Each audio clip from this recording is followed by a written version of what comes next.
Hello everyone. This video is intended to be a demonstration of how to create recurring Google meetings for our online lectures. So before we go on to create meetings using a calendar, make sure that you are logged into a Chrome profile with riit.ac.in ID, because your usual personal Gmail ID will not allow recording of the meetings. Recording is enabled for RIT domain. So riit.ac.in email address will allow you to record the meetings if it is created using this email address, and it is advisable to create a Chrome profile. It is advisable to manage different Chrome profiles like this. So if you see, this is a Chrome window, where in the top right corner it is my PKT RIT profile is visible. If I can show some other yeah, so this is another Chrome window with several other tabs, but here you can see the different photo and different email address is available. So this is a different Chrome profile. This window, so any tab I open in this window will be tied with my personal Gmail ID, and any tab I open in this window will be tied with my RIT Gmail ID. Right, so different Chrome profiles are important. I have seen some people maintaining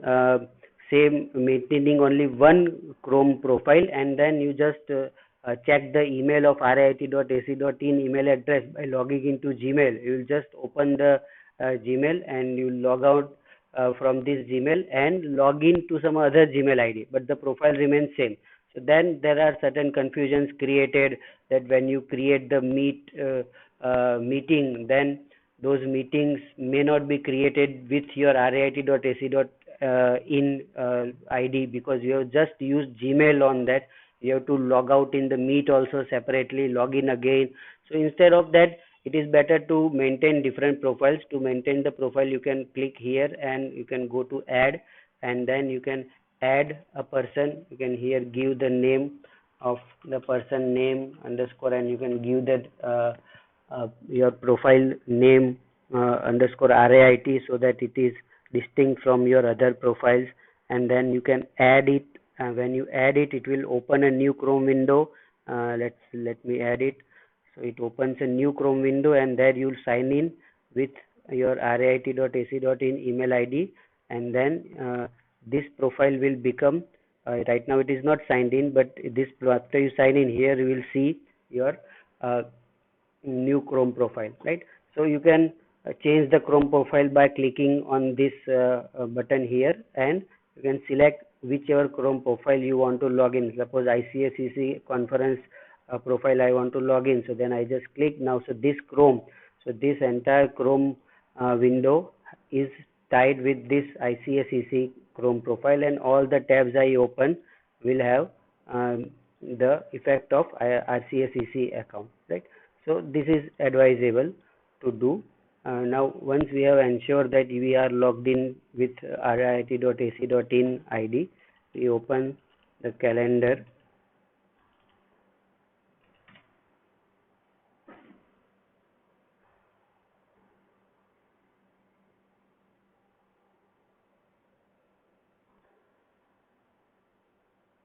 In the calendar, default view is the week view, and here many different calendars are shown.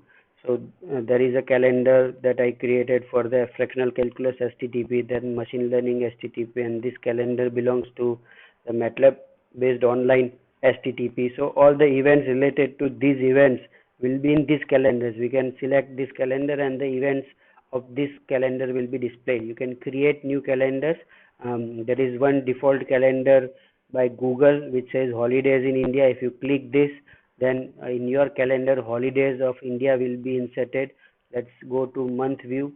Then you will see in the July there is a Bakri Eid holiday on 31st July. Then if we go into August, these are the holidays which are available in India. If you remove this calendar, then all the holidays are gone from the calendar, right? You do not see these events. So this is the basic calendar understanding, that month view, week view, and different calendars. So right now we will create the lectures in the default named calendar, which will be with your name. And let us go back to the week view, and the second week of July, 13 July to 18 July. We are creating these lectures for the month of July. So there are 3 weeks in July remaining, 13 to 18, 20 to 25, and 27 July to 1st August.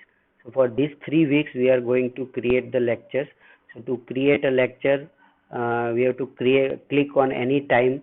So let's say at 10 a.m. we want to create the lecture. We just click here, and this event creation window opens, and we go to more options. We can give title to the lecture. So there is no rule for giving the titles, but it should be descriptive enough. Let's say I will put the subject name first. So when the event is displayed, students will know that this event is for lecture of the subject ISD. Then maybe the division. Division, of course, students know their division, but this division is for our clarity. So whenever we see the meeting from the name, we can know that this is for the division of BEA. So for which division the meeting is created. Then you can confirm once the date and time, and then for the recurrence, we have to go to the custom recurrence, and every 1 week it recurs on Monday and ends on August 1st. Right? So we go to the August and August 1st. So for the month of July, all the meetings will be created, recurring meetings. Then we add Google Meet video conferencing. It generates a new URL for your meeting, and you can add one notification for 5 minutes for notification for students and yourself. And then as for the guests, we can select the list of students email addresses from Excel sheet. You can copy these email addresses and paste it in this guest box, and when you save this, invitation will be sent to all these uh, guests, and all these guests will be able to join the meeting without you having to admit them, right? So the guests who are invited can join. The guests who are not invited, you have to admit them manually. But it is a strong suggestion that we do not admit anyone during the lecture. We ignore all the requests, or we deny all the requests to join. Anyone who is supposed to be in that lecture should be invited from this dialog box, should be added in the guest list. And then this is the important part, guest permissions. We have to remove all these guest permissions. The students should not be allowed to modify the event. They should not be allowed to invite others, which is most important. The students should not be allowed to anyone. So then otherwise students may invite some stranger, and they can enter the meeting, and they can uh, do some mischief in your lectures, right? So the strangers should not be invited. Students should not be allowed to invite others, and there is no need for the student to see the other guests, right? So we can remove all these three permissions, which is important for the security of the meeting. And then when you save this meeting, it will ask whether you want to send the invitation emails. And then when there are some external guests are involved which are not having riit.ac.in email address, so then you have to invite external guests also, right? So then this meeting is created for 3 weeks. So this is the 13 July week. Then for the next week, 20th July week, the same meeting is available at 10 a.m. And for the third week of July, last week of July, the same meeting is available at 10 a.m. Right? So this way we can create these recurring meetings. Similarly, let's say at on Tuesday I have another lecture at 11:30. So I will click again on some time window. I will go to more options and change the time to 11:30 to 12:30, and then recurrence again same. We go to custom, repeats every 1 week on Tuesdays and ends on August 1st, and add Google Meet conferencing. Now you see here the URL is different. Now there is no need to be worrying about this URL, different URLs, because everyone who is supposed to be in the meeting, they are added as guests, and they will be able to see this event in their calendar. They will be able to see the URL in their calendar. So I strongly advise against sending these URLs on WhatsApp or in any other platform or via separate emails.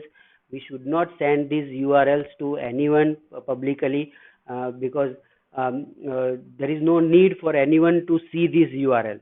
So if the person is invited, they will be able to see the meeting in meet.google.com, or they will be able to see the meeting in their Google app, Google Meet app on Android. They will be able to see the meeting in Google Meet app on iOS also. So whoever is invited, they will be able to see this meeting, provided they are logged in with the appropriate email address. If they see the if they open the Google Meet app with the invited email address, then they will be able to see the Google meeting in that app also. Right? So everyone is able to see their meetings in calendars.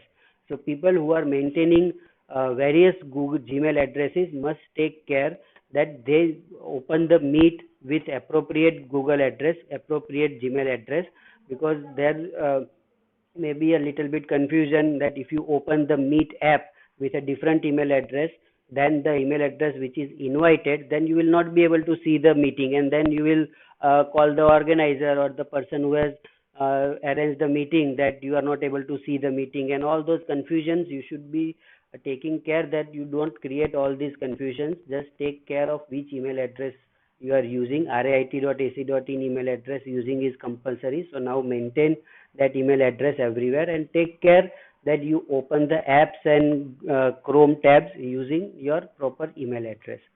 Okay, so that is all, I believe.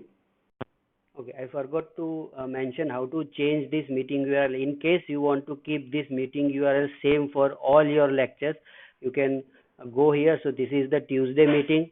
So this is weekly on Tuesday, and this meeting URL you want to edit to be same as Monday. So you can go here and edit.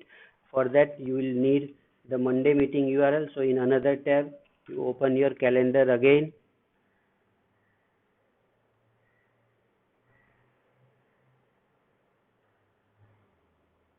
and in your calendar you can see this Monday meeting, and you can click on the Monday meeting and copy this Monday meeting URL and paste it in the Tuesday meeting URL. It will check that if the URL exists, it exists, so it will change the URL. So now your all your lecture meeting URLs is same. But as I mentioned, this is not very crucial, because everyone who is invited will be able to see the meetings in their Meet apps, right? So that is all, I believe. Thank you.